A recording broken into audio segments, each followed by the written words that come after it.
Ever wondered how your favorite coffee drink is made? Let's dive into the world of espresso. There are two main types of coffee beans, Robusta and Arabica. Robusta beans are stronger and have a more bitter taste, while Arabica beans are milder and have a more complex flavor. Many espresso blends use a combination of both beans to get the perfect balance of taste. It all starts with coffee beans. They're roasted to make them taste good.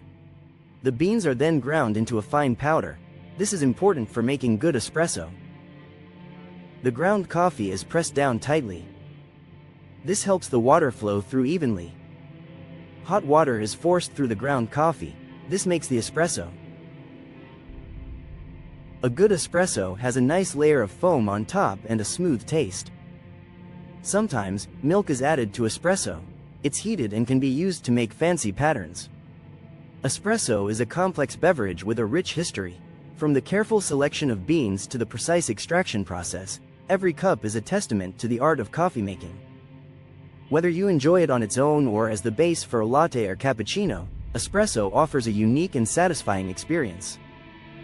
Let us know in the comments what coffee-related topic you'd like us to explore next. For more coffee adventures, make sure to like, subscribe and hit that notification bell so you never miss a video.